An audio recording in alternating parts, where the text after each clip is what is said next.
On this episode of Turning Point Tactics, I'm going to talk about the meta as it stands, talk a little bit about the balanced data slate we've just had. I've managed to get some games in now, so a bit more of a cage experience rather than just a raw reaction to the data. And then talk about the new news about Approved Ops 2025 and what that might mean for the Kill Team community going forwards. So let's get into it. Hello and welcome to Turning Point Tactics, the competitive Kill Team 40k YouTube channel focused on giving you the strategies and tactics to seize initiative every turning point. I'm your host Ryan, and I'm here to help give you the tips and tricks that elevate every part of your Kill Team experience. So no matter if you're a casual or a competitive player, there should be something here for you. If you're interested in supporting the channel, there's a few ways you can go about doing so. You can join the Patreon, where you get access to members only Discord, Patreon priority questions, early access to content, exclusive content, and tournament awards. Or if you find yourself buying Kill Team goodies or hobby supplies, you can use one of our affiliate links in the description below, or discount codes with Crossfire Games and GG Prints. We're always keen to hear your thoughts and feedback, so don't leave that comment box empty. Let us know what you think. Once again, thanks for your support, and with all that said, let's get into it. Okay, so firstly, let's talk about the balanced data slate. So I want to set the context for this because clearly we've got now news of a new Approved Ops 2025 pack, and I think that's good news because when I looked at the changes in isolation, it didn't make too much sense to me. But now we know that the likely reason that they have changed in the way they have changed is because the TAC ops are going to change, the missions are going to change, and the maps are going to change, and therefore likely the reason why all these changes have come about is because if you're making balance changes based on the meta that's going to be coming up, then that makes a lot more sense. So changes such as the severe into rending in isolation, like I think most people are confused by it. They didn't necessarily know why it was changing that way, but potentially there's going to be a bunch of teams coming out like Deathwatch that maybe they have loads of severe and rending combinations, and with that together makes them too powerful and too strong, right? That's the potential. But I do want to talk about the balanced data slate because when it came out, I was tempted to make sort of a hot reaction video. I started looking through the sort of the stats and trying to understand. Not that stats should determine everything, but I tried to understand the logic for some of the nerfs because. Well, I'll talk through some of the data now. So essentially the top 5 performing teams based on overall win rates, which I know is not the only thing you want to do. You also want to look at podium data and that sort of stuff. And there is always the perceived meta as well as what is happening based on data, etc., etc. But if you just look at the overall sort of meta based on win rates, the top 5 teams, the top teams that are over 55% win rate are Warp Coven, Sanctifiers, Hieritech, Khaine, Aquilans, and Chaos Cults. So those are the teams that are above a 55% win rate. Then there's a whole bunch of teams that sort of sit in the happy medium, all the way down to where we get to, I guess, the issue with teams that are struggling and not performing in that win rate percentage is Deathcore of Krieg, Battleclade, Hand of the Archon, Hearthkin, Angels of Death, Starstriders, Scouts, Felgor, Rattlings, Farstalker Kimband, Commandos, Hunterglade, Kazakin, and Breachers. And I think probably if we look at the 5 worst performing teams and the 5 best performing teams, so the 5 worst: Breachers, Kazakin, Hunterglade, Commandos, and Farstalkers. And then, as I said, the 5 best performing teams are Warp Coven, Sanctifiers, Hieritech, Khaine, and Aquilans. And that's a tied win rate for Chaos Cult as well. So we saw the balanced data slate come out, and essentially I think most of us were predicting that you would see those sort of top teams get hit quite hard, or harder than the rest potentially, and then a whole bunch of buffs for other teams. And the reason why I think that's a good thing in general, from I guess like a psychology point of view, when the community receives the balanced data slate, if they get a bunch of buffs, it can be exciting, right? It can be like a new rule set, a new tool for your team. It's something new and novel and potentially going to change up the way you play.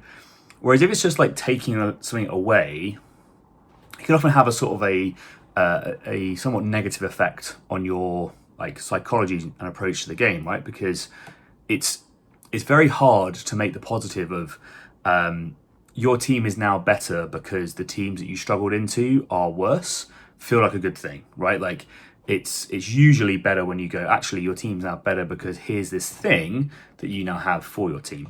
But we have to remember that sort of GW were trying to maintain they wanted the game to be accessible, they want the game to be easy to pick up. They don't want to have loads of changes if they can avoid it, because they want people to be able to essentially pick up the game and have that easy to play mentality. But I guess the downside of that is what I'm describing now is potentially a sort of like gut reaction of, oh, this might be a good thing, you know, like I'm less enthused to play the game or whatever. And I think if we were sort of to categorize the balanced data slate, it felt very much like elites are the problem, and we're going to remove that problem because they're a gatekeeper or they're a perceived gatekeeper for a lot of teams, and by doing so, we will then, as a result, solve the overall meta. I personally think that we might have missed a trick on this as a community, because I think if we look at the top 5 teams that have been performing, so Warp Coven did get hit with a nerf, but it's not necessarily particularly consequential, I don't think. But they're one of the best performing teams, best podiuming teams, and they've been doing really well for a while. And I think them losing attack on their Kopeshes, essentially what that does is it makes them worse into elites. So 14 wound models and that sort of thing, anything where you need to resolve 3 hits in melee to kill, the Kopesh essentially lets you do that. Whereas having 4 attacks and balance, like sure you can't reroll the other one if it were to go wrong, or if you gave yourself ceaseless through psychic abilities, you might be slightly worse off. But most of the time you're essentially 4/6 balance anyway. So it's kind of hit them into elites, and that in itself is probably fine, unless all of the elite matchups that they were going into have also been made worse, right? Because if you nerf that particular element of them and say, okay, you're now less good into elites, or specifically teams with a much higher wound count, so therefore you need to resolve 3 in melee, but actually you just go, but now you're better into them anyway because we've actually taken more away from them. I think you're still in a good place. So I think Warp Coven kind of win from this because they get nerfed, sure, but all of their elite matchups get easier. Next up is Sanctifiers. So an interesting change for them, right? Because their sort of leader procession now isn't quite as doesn't give them quite as much movement as possible. I personally don't think this is going to change the team that much. There is some interesting bits to it, like you have to stage slightly further forwards now as a Sanctifier player, which means you're a little bit more exposed. And you might have to take like ladders and stuff because you can't just use the free movement to be able to jump up onto vantages for free or get over walls and stuff as easily with only a 3-inch move. So maybe your equipment choices looking a little bit more interesting. But generically, I don't think that was the issue for a lot of teams. Like for most teams, I think going into them, if it's the damage reduction and it's the stacking of damage reduction, it's the removing of piercing, it's the turning a crit into a normal, it's the using that then to have a just a scratch against that normal. So you know, damage reduction combined with that, combined with reducing the piercing, combined with increased armor save, combined with ceaseless saves, it's just so much damage reduction. Like you're able to just stack. And I think that's the issue in my opinion with Sanctifiers. They're just too hard to kill. And you know, I was doing the maths with a Phobos marksman double tapping a missionary. I am more likely to kill an intercessor sergeant with a Phobos marksman with a double tap than I am to kill a missionary. with all those buffs. So that to me, like a man dressed in a cloth versus like a giant Space Marine in power armor, I should be able to kill the guy in the cloth easier, thematically or whatever you want to say. Like that maths shouldn't maths that way. So I think for Sanctifiers, again, it's kind of a win because some of their harder matchups, the elite, where they didn't potentially have the damage to kill the elites that well, they've now been made worse. So again, for them, it's probably like a win when it comes to the balanced data slate, in my opinion. And then next up we have the Hieritech Circle, who were doing really well before, and I think are probably going to be. You have to play them in a certain way, but if you do, I think you're going to be one of the strongest teams in the game. They are just slightly below Warp Coven and Sanctifiers and win percentage, but I think they can beat both those teams quite easily. The changes to them, like, sure, you can't nuke your opponent on turn 1, but most of the time you didn't actually need to do that. And you can now nuke them on turn 2 just as easily as before. 5 inches, I don't think changes much for the teleport, to be honest. I think you always take the Chronomancer. And weirdly, their internal faction balance changed again because with the severe rending nerf, essentially, the Technomancer got made worse again. So I think you're more locked into the playstyle. And I can't see a world in which they're not going to be at the top of the meta in S tier for the foreseeable, to be honest.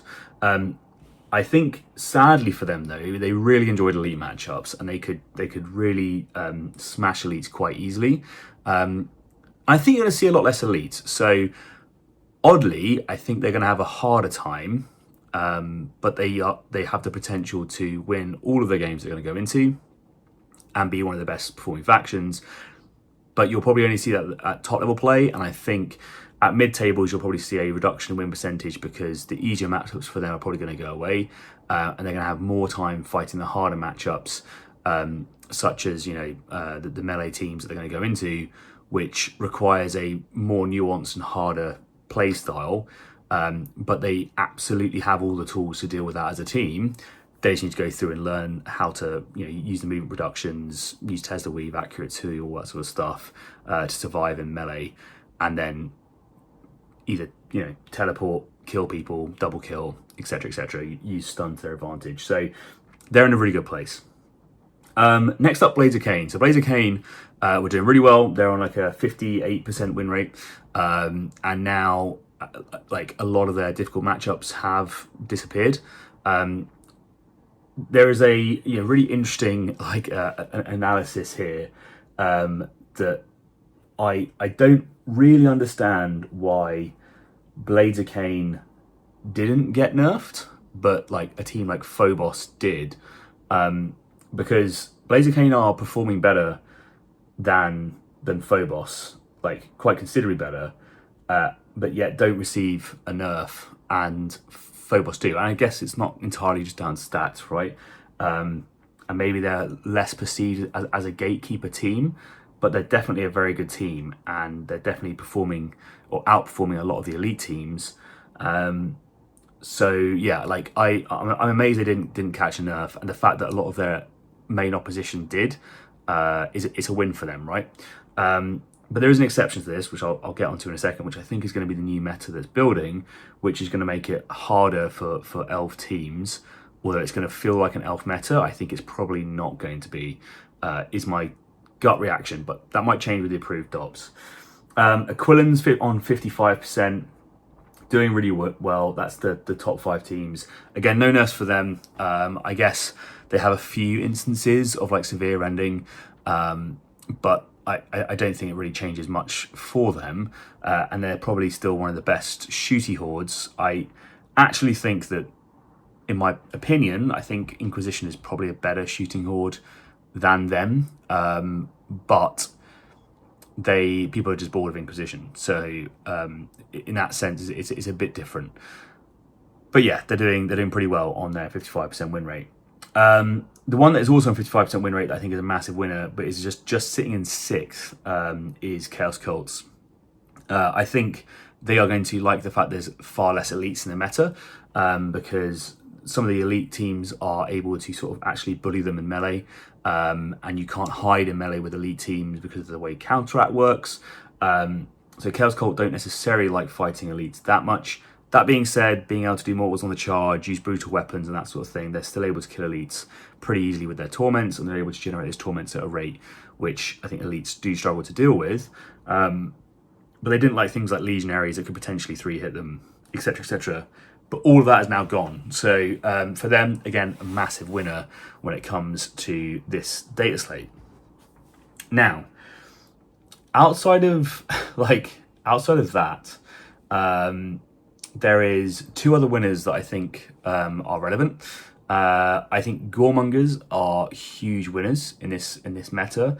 Again, like hitting those elite teams that can move and double shoot you, and reliably kill Goremongers and get around their either sort of damage reduction in melee, or get around their ability to only take 8 damage off a shooting attack is huge, right? So yeah, Goremongers I think are going to like the fact there's less elites in the meta.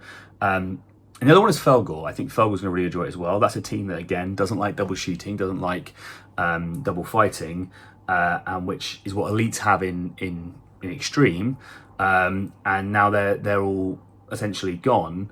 Not gone. Like, you'll still see a decent representation of them, but I just don't think many competitive players will stay on those teams going forwards.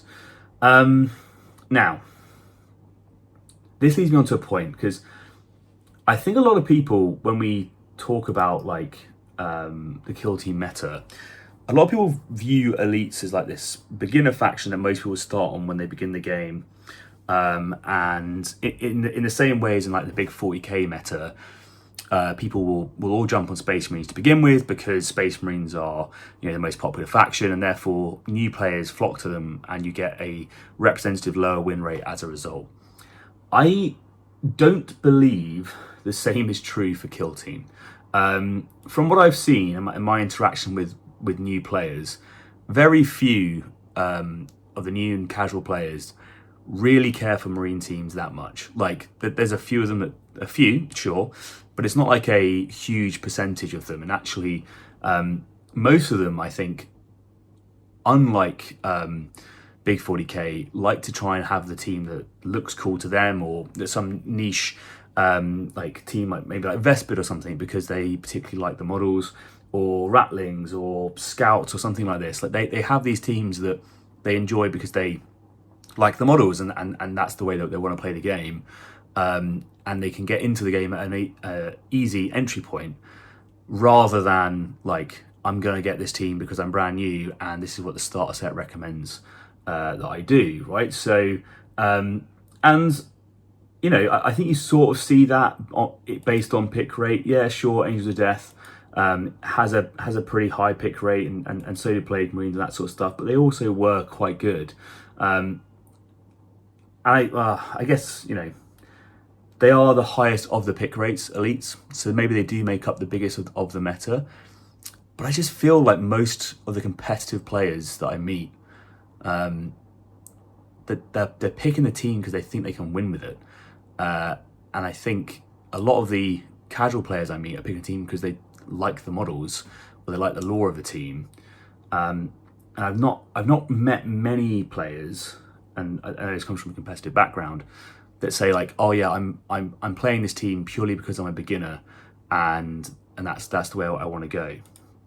But I want to talk about some of the losers. Well, I think actually there's a lot of losers, right? Now, Hunterclade and Breaches got buffs at the lower end of the scale, and that's really cool to see. I think Hunterclade now are probably in a decent place. I think they're going to be, I think they're like going to be B tier. They can be like really tanky, really tanky with their damage reduction and their abilities to sort of now flip their Doctrina sort of for free, and then add like an additional ability onto it. They can become quite killy, double resolving with assassins or something like this, turning off rerolls and all this sort of stuff. Like, I think they can be like really durable and they can actually be quite killy. And I think they're going to do well, but I just don't think anyone's playing them. And I think that's probably like the issue, is that rather than them being good or bad, they're just not being picked up because people aren't necessarily interested in them, and they're going to go away soon. So competitive players don't necessarily want to invest in something that they're going to leave the meta. And really the same for breaches. So breaches, I think, are going to be in a good place. I think they're going to be almost as durable as sanctifiers.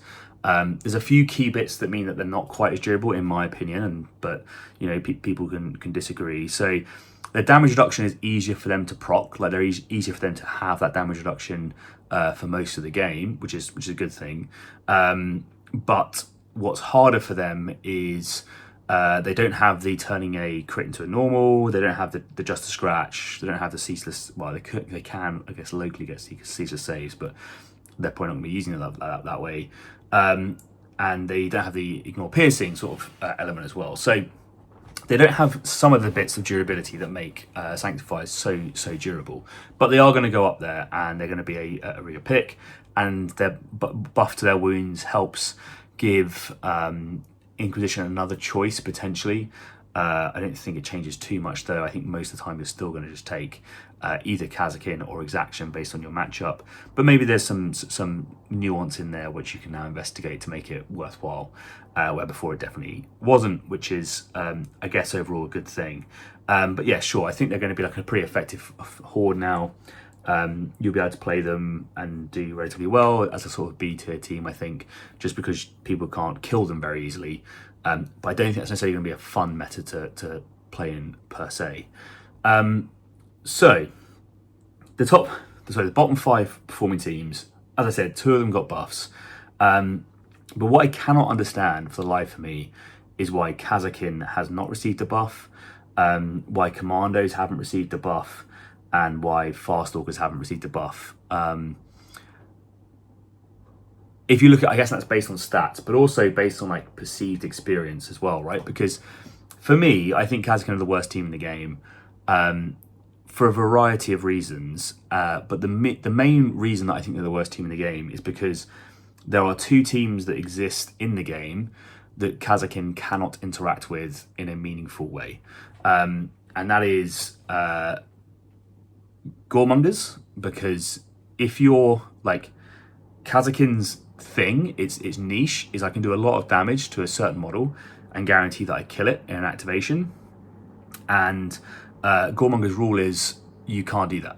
So with shooting, and Kazakin don't have a melee option, so outside the sergeant, but like they don't have a melee option. So yeah, like they can't do that thing, and therefore that rule essentially means that they will never be able to win versus Goremongers, in my opinion, unless massive skill difference, opponent forgets to play the objective or whatever, right? But most of the time, a Goremonger is going to easily kill or double kill a Kazakin, and it's going to take at least 2 or 3 Kazakin to kill a Goremonger, and that is rough for any situation. The other team is Felgor Ravagers. I think Felgor are purely just, I think they're actually really good now. I think they're probably going to be A tier, maybe S tier, but let's say A tier for now. And I think the only reason that they're not picked up way more than they currently are is because Goremongers kind of do what they're doing, but better in a way.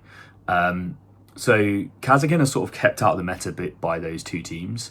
And I also don't think they have great play into any of the other teams in the top of the meta. So like clearly they need something to solve that playstyle issue, and for me it's like they need the ability to double kill against horde teams. They can't really do that currently unless you play Blast or you sit within 2 inches for a torrent or something like this. But most, like pretty much any competitive player is not going to give you those options reliably enough for a team to function. So therefore you're unable to double kill easily, even if you use a 3 APL, and you can't deal with these melee teams.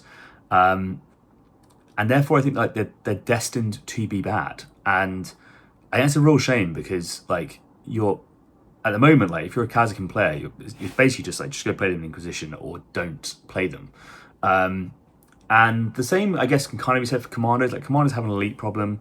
They don't really have any piercing. They're kind of like a shooting team that struggles to kill elites in shooting. I don't think these nerfs to elites have changed that for them, so I think they're still going to struggle.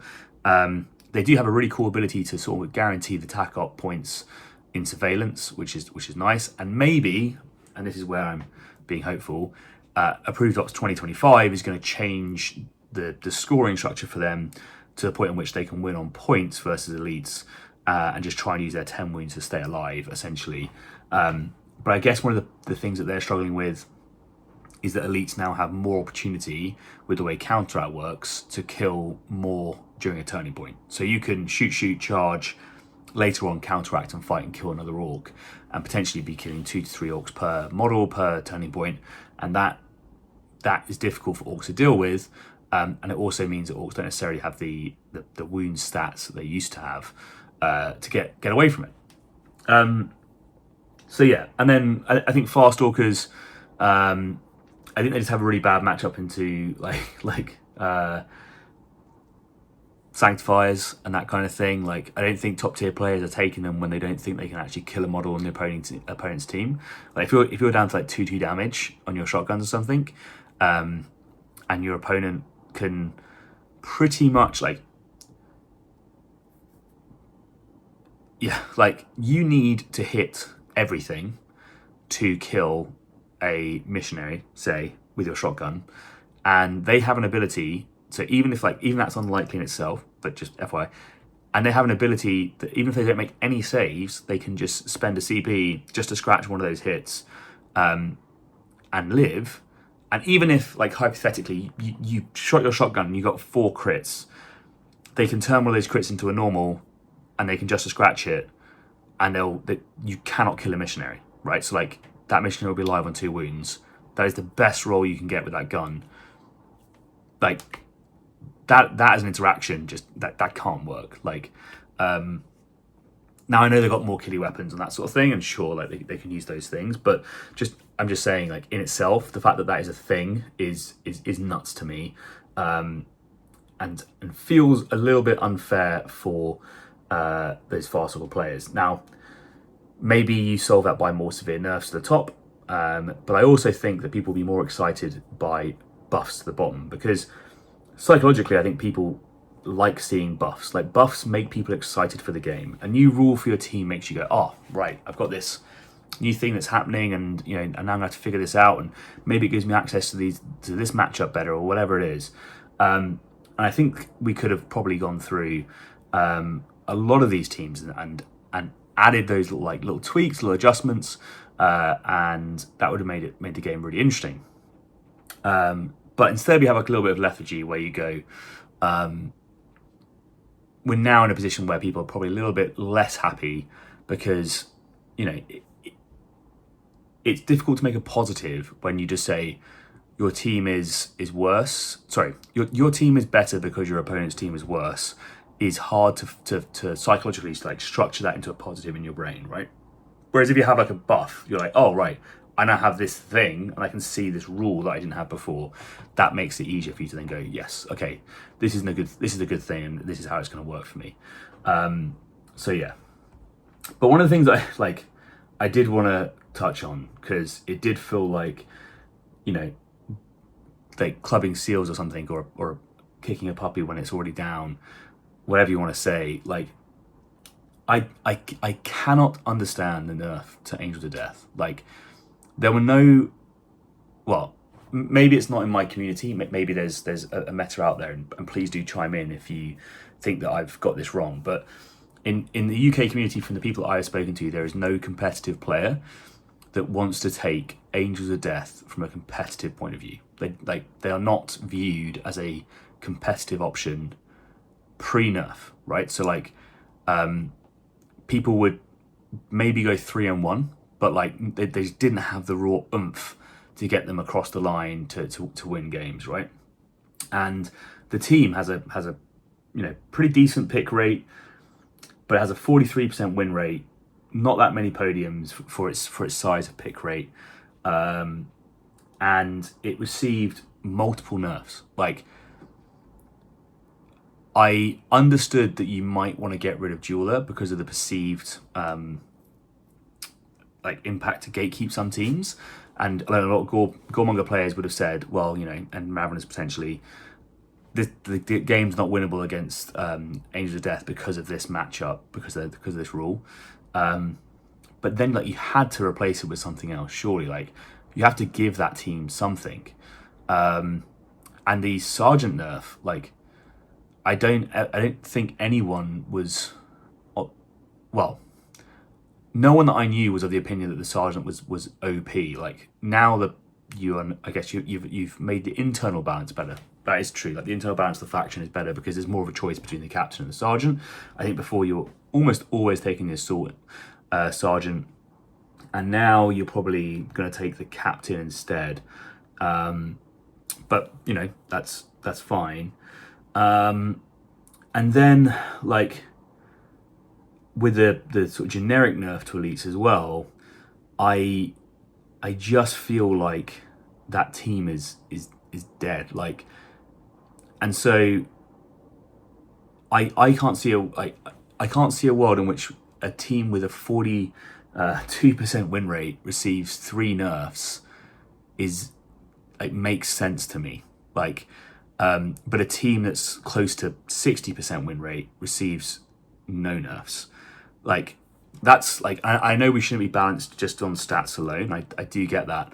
But if I took, like, Blades of Khaine and I took Angels of Death as 2 separate teams, I think most people would go, yeah, Blades of Khaine's a competitive choice. Like, you should play Blades of Khaine. I wouldn't bother with Angels of Death. And it's like, cool.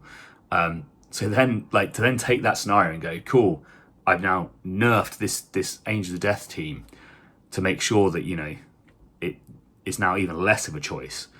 It just felt like a bit vindictive. It felt like this Dataslate was, we are going to kill Astartes, and that's it. And so I think that's happened. The point I want to make on it, though, is I think the perception of these gatekeepers existing and them now being removed hasn't solved the problem, in my opinion. I talked before about how I thought there was a rock, paper, scissors balance, and I think, you know, the elites were keeping the melee hordes back, and teams like Plague Marines are the ones that sort of were doing that really effectively. I think now, like, it's like, say goodbye to your gatekeepers, say hello to your new gatekeepers is how it feels. And I think, for me, Felgor and Goremongers and Chaos Cults will be the new Goremongers for the new gatekeepers for the meta, right? And I think teams like Elves are going to be really happy that the elite matchups got better for them, and then really sad when they see, I think, probably a growth of Felgor, Goremongers, and Chaos Cults at top tables, because I think those teams will perform really well, and they will beat a lot of teams. That's just my perception, but potentially I'm wrong. And I also do acknowledge that, you know, there is a definite design mentality with this edition to try and keep things simple, and they're trying to make sure they don't add, like, massive rules bloat to the game.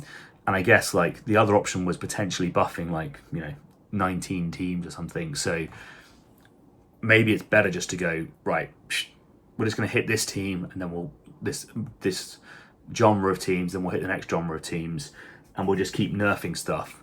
My concern is, like, what that does psychologically to the community for excitement in the game.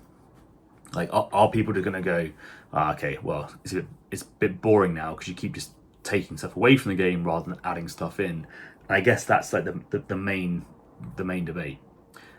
That being said, I assume all of these changes are made with the foreknowledge of what's coming in approved up to 2025. And maybe it's all going to click and make sense. And when we see the new TAC ops, we see the new maps, and we see the new missions, we're going to go, I now totally get it. I now totally understand why scouts didn't need a buff, because on this new TAC op, they're scoring really well, and with these new crit ops, they're able to do really well.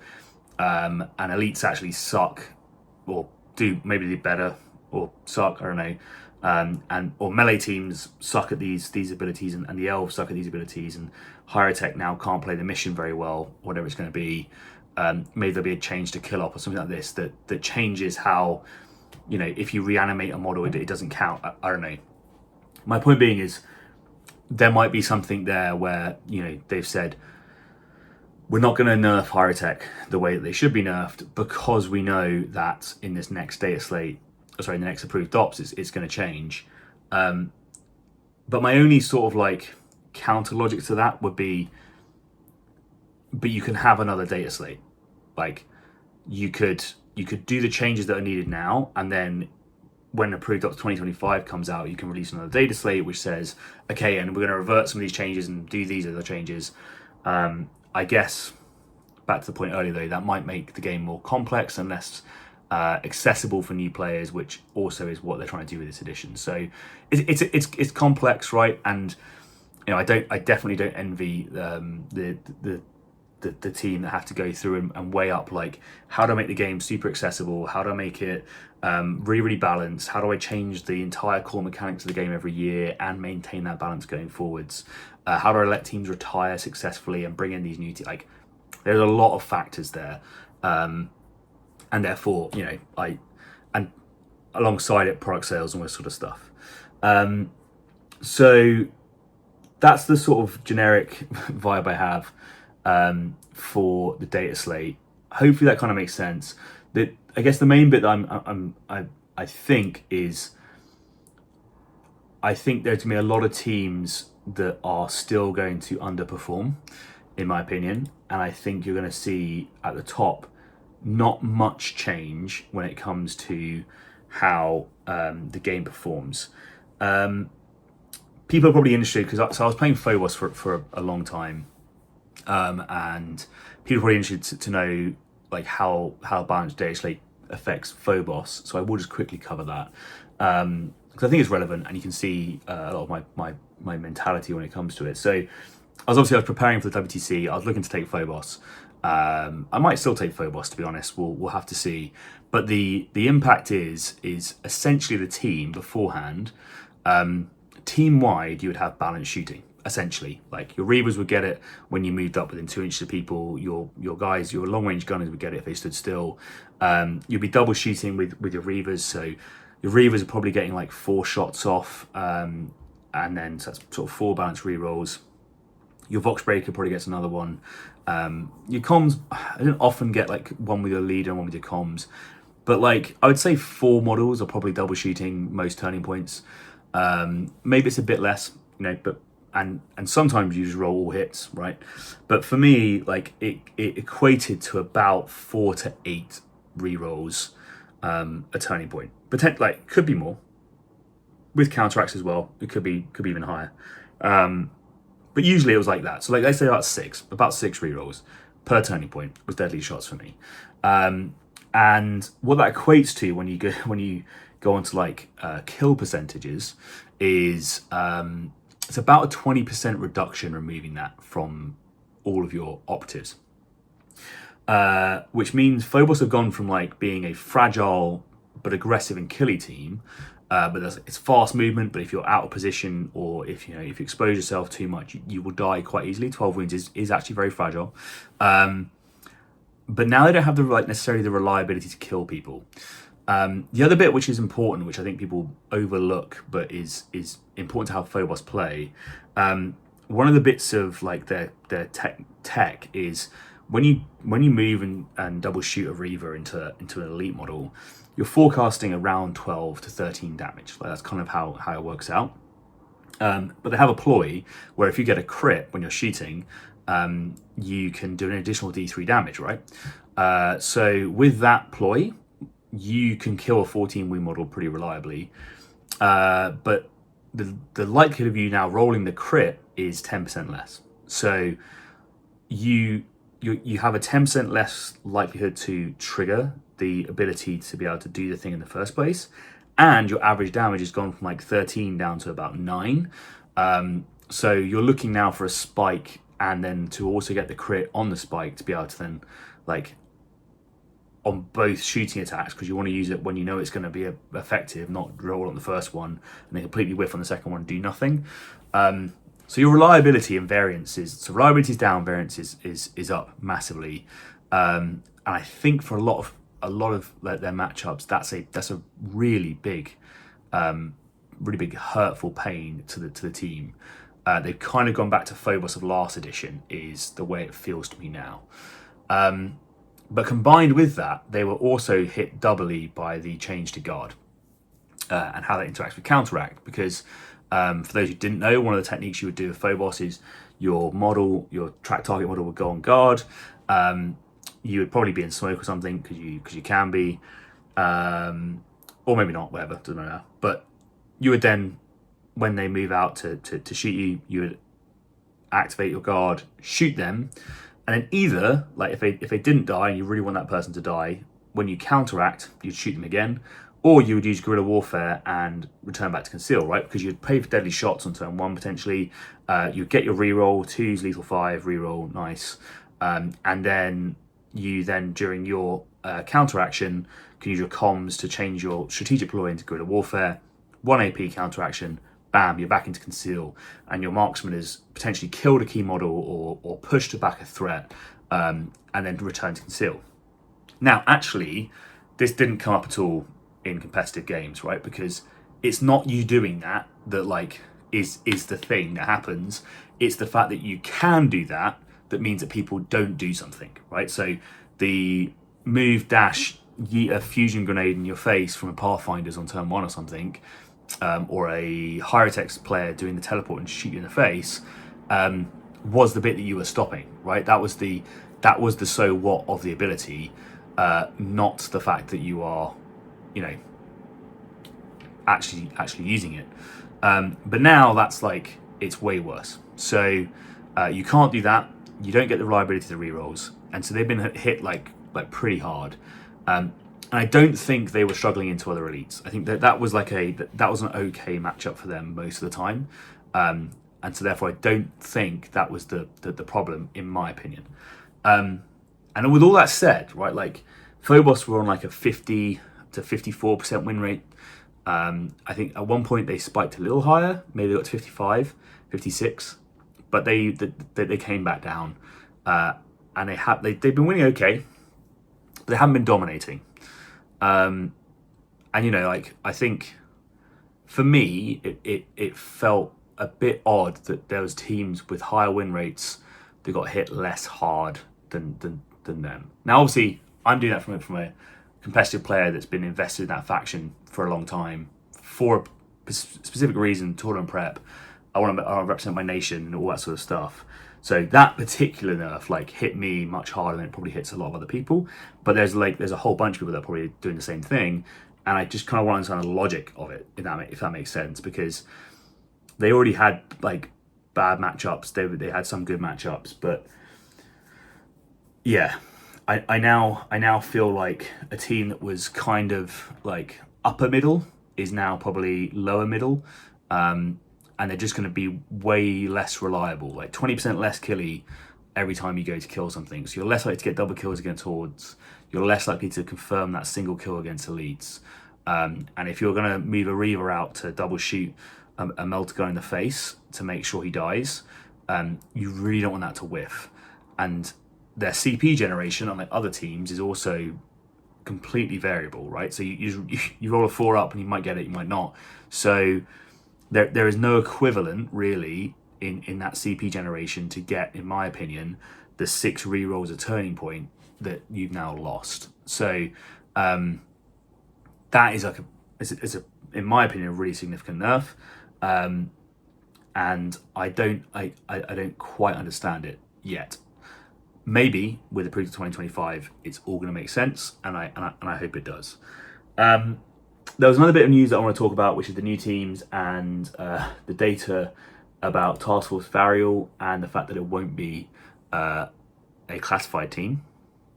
So this is a decision that I don't really understand. So I was actually quite excited about the next few months, because I pre all this information I was playing Phobos and I was like, I'm enjoying this team. they seem really competitive. I'm going to take them to the next couple of tournaments, and it's going to go well. And then when Phobos end, I'm going to be able to pick up Strike Force Varial, which is going to be a blend of like Phobos Marines and regular Marines. That's going to be a cool mix. Maybe they'll take some of the same abilities that Phobos have, and I'll be able to like play them as a sort of blended team, which can be quite interesting. And I have a few more special weapons, and it's going to be like a stepping stone. And then after that, I'm going to have Deathwatch coming out, which is going to be like an even more specialized team with less models. And then I've got this sort of like progression for interesting variety going forwards. And I understand like the Strike Force Varial like sales mechanism isn't community friendly, right? Like a lot of people are very annoyed at the fact that you can buy an entire box set of these models and not get all the models that you need to play the game, right? That's really frustrating. But equally, all the models that are in that box set are very easy to kit bash. I say it as someone who doesn't do hobby, but like they're very easy to source online. Most eBay sellers, or whatever you want to go on, are selling secondhand Space Marines that you can take that are equivalent. So you could definitely find the models, and probably not at a huge cost to yourself, but not in a easy to buy single box set, and more expensive than most teams for sure. But yeah, so like I was like, cool, that sounds really interesting. That'll be a cool team to see how they perform. The bit that confused me is like I don't understand the sales reason not to make the team classified. Like in my opinion, it's like I don't now know what who is going to buy that team, except for a hobby project. But like most people want to, like most kill team players want to put it on the table, right? And if your local tournament scene says you're not allowed to play that team and you can't go and compete with them in the World Championships, I don't understand the logic for it. Because if it was a classified team and you say like you remove Phobos from the meta, but someone has Angels of Death, you might be able to put motion models together and go, actually, I've got a playable team between my Phobos models and this other team, and I can probably like make it work, and maybe I need to go buy like a Stern Guard or something, but you can do that quite easily. And that means that potentially GW sell another miniature, right? Like someone goes out and buys a box of Stern Guard, or they buy an Fenris Marine or whatever it is, and GW makes more money. But like I have no investment now to do any of that at all, because I won't be able to play the team in a competitive setting. And I'm not even sure what rules they're going to get. So to me, that's a really odd decision. So we've sort of gone from having like this elite meta that people are talking about, into now like we've nerfed all the elites, and the upcoming elites, one of them isn't coming anymore, and the other one is a while off with Deathwatch. So I'm putting like a lot into Deathwatch being good. Hopefully they are, because they're kind of the Marine team that I think all of us have been waiting for and hoping for a while, which is loads of flexibility, loads of options. You want to be able to mix things up, change your matchups, choose your options, like have actual specialists rather than just a guy with a bolt gun. I want a guy that does something special, and the models look incredible. Like I think they are exactly what Kill Team needs. And so on that side of it, I'm really excited about. I'm just hoping their rules are going to be good, because having 5 models is going to be really tough. So we'll see how it goes. My concern is that I think they might be entering a meta which is not necessarily elite friendly. We'll see. And we'll see how it goes with that. So that's the balanced data slate. That's some of the Kill Team news that we talked about. The main takeaway that I think is out there for people, and I'll try and do a tier list at some point where I talk this through a bit more, but is if I were to be preparing for a tournament at the moment, I would be considering that you're going to play Hieritech Circle. This is in the top tables. So when you get to round 3 and 4, this is who you're going to be playing against. Hieritech Circle, Sanctifiers, Warp Coven, Goremongers, Blazer Khaine, Aquilans and Chaos Cult. Inquisition is up there, but not popular at the moment. So maybe you won't play them, but they're definitely one to watch out for. And to get there, you're going to have to think about how you're going to beat teams like Fulgur Ravagers and Corsairs and Void Dancers and that kind of thing. and there's a few new teams now that are going to be interesting, like Hunter Clade. I think no one is really tracking the capacity of that team, and I actually think it's way better than people are letting on. I think they're being slept on with these changes. I think they're really good. You have 10 wound operatives with damage reduction, and the ability to like ignore piercing, give injury auras, reduce your hit stat, remove attack dice, turn off your rerolls. Like that is a lot of damage reduction, right? Like I don't think that's being looked at. So yeah. Anyway, get ready for a melee meta. I think is my current take. I might be wrong, but I can see teams like Goremongers doing much better than they did before. I think they're still pretty swingy. I think they're hard to play. They're super fast, like crazy fast, but they are swingy. And I think teams like Colt love this current meta. I think Elves are going to enjoy it, apart from when they see Felgor across the table from them, or Goremongers across the table from them. I think they won't enjoy that. And I think those Felgor and Goremonger players are probably going to enjoy it because there's hopefully for them going to be less elites, right? So they can kind of weave their way through and not have to worry about the double fight, double sheets as much. Is my current take.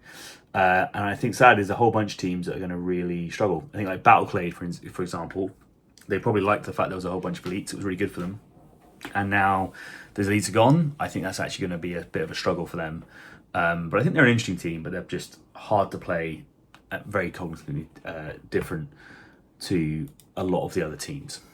Okay, let's talk about Approved Ops 2025 and quickly cover off what we know. So it's interesting that they've shown 2 tack ups. They've shown Flank for Recon, and they've shown Dominate for Seek and Destroy. So let's talk through Flank first. Flank's a really interesting one. So essentially, you need to get models in your opponent's table half in their territory, and either on the left or right hand side. This is going to work like the opposite of Contain, essentially, and it's going to be a really interesting one if Contain still exists. Then like how those two interact can be really interesting, and also if you have 2 recon teams both playing Flank, that's really interesting how it exists as well.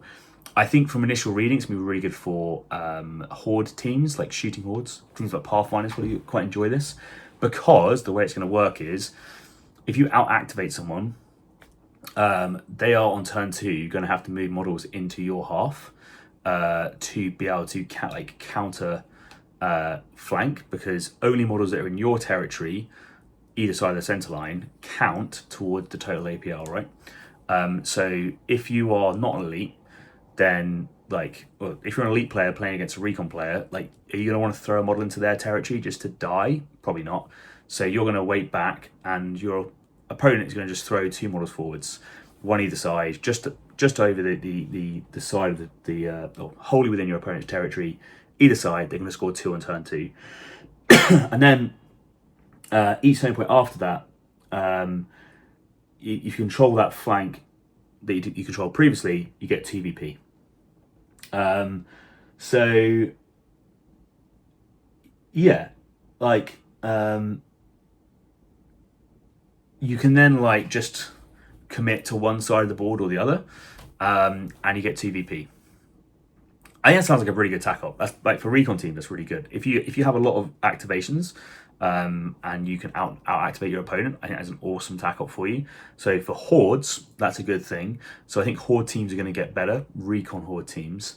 So Inquisition, I think they're going to enjoy this. Because they can take anything, right? I think Pathfinder's going to enjoy this. I'm trying to think who else there is, like a recon horde. Oh god, they're not. Well, I guess if songs you out activate, right? But Wormblade not.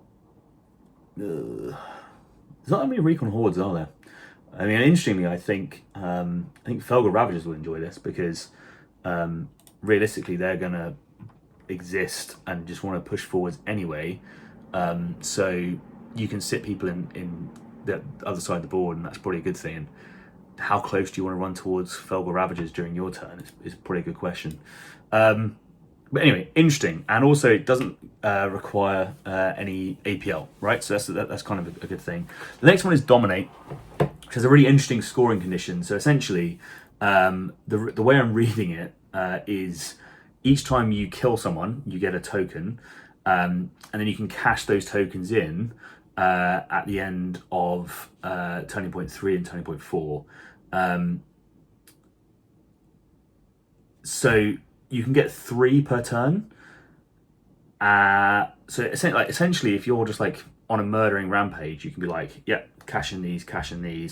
But you need to have at least, because it's not done by wound count, right? So you need to have at least 6 models to kill. So not good versus elites, but good versus hordes. That's pretty cool. Like, unless you're going to table your opponent, but any game plan that's like reliant on tabling your opponent is not a good game plan. But a pretty cool idea, I think, and a lot of leaks will probably quite like that.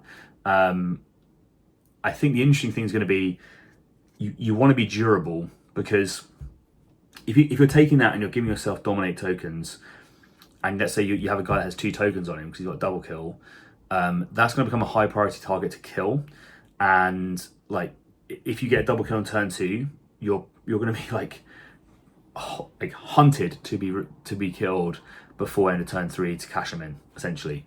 But yeah, so again, interesting, no APL required. So 2 for 2 so far that we've seen, and it will be interesting to see how that works. Now the wording seems to suggest that maybe dominate is replacing champion, but we don't know for certain. But interesting change all the same. And then we see 2 different crit ops.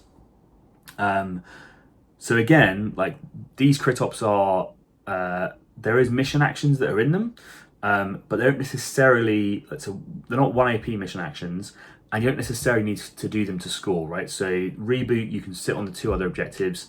The scouting step, like, choose which one to like have turned off, is going to be mental. So I look forward to seeing everyone trying to figure out like what the optimal strategy is for that. I was trying to think, like, do you just always choose the middle one, but then if their opponent chooses the home one, they just turn yours off, and then you're forced to play really aggressive towards your opponent. But then you can probably quite easily reboot your own one if you have more just sat on it anyways. I don't know, like, mental, but like interesting all the same, right? So that, like, it looks like a fun mission. Doesn't seem to be too unfair either way. I guess there is a potential that you might draw the wrong sequencing and have to spend 2 APL every turn just to turn your home objective on. But that's interesting in itself. And then Orb is the next one, where you can essentially move this thing around. But like, they seem interesting changes, right? And it's also confirmed that we're going to keep secure loot and transmission, which is by far the most popular ones that are played. Which again, I think keeps with that, like, keeping the game accessible. Like, most people play secure as their first mission, then they move on to loot, then transmission, and then they get into the more and more complex missions as time goes on. But most beginner tournaments are sort of doing secure loot and transmission as the intro, and then they get progressively harder as you go. The big news, though, is that they are changing the way the initiative works. So I can only assume that you're not going to get 2 CP if you lose initiative, is my assumption, which will be interesting for the game, because all those teams are potentially CP intensive. Like, if you're a team that really needs CP and they remove that feature from the rule set, that's going to shake up the meta a lot, right? So this is going to be one of the things where I think,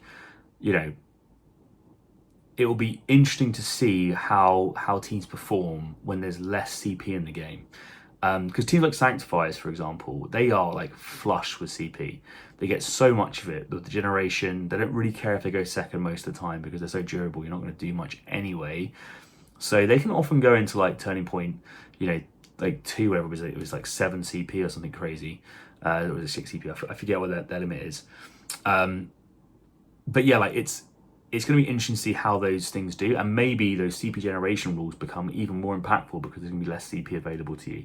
But the 2 things that they've got is essentially, if you lose initiative during the second turning point, then you can add 2 or minus 2 to your initiative roll in a subsequent strategic phase. I don't necessarily know the benefit of subtracting 2 to your roll, unless you're forced to take initiative if you win the roll.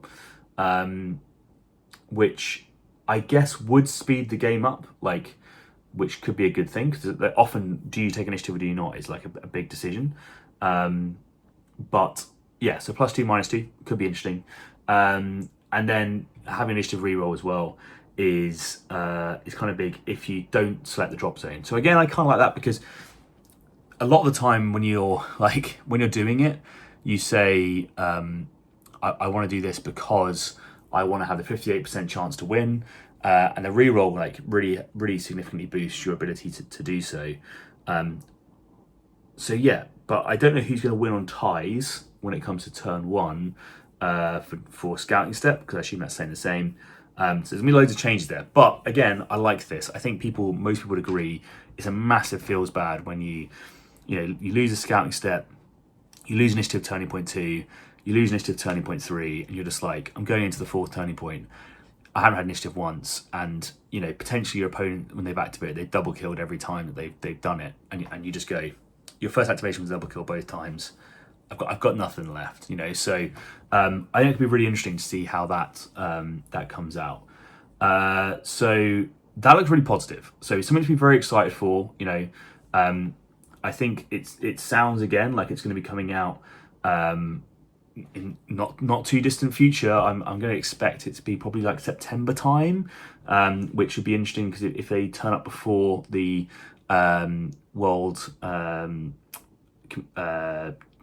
World Championships Warhammer, then that would be really interesting, because we'll see how people respond and adapt, and what teams come out on top and all this sort of stuff. So really interesting, and the new tack ups are really exciting for me. I think a lot of people probably got getting a little bit stale of the sort of same maps, same tack ops, same missions. So the fact that we're now going to have new maps, new missions, and new tack ops, it could completely change the entire meta. And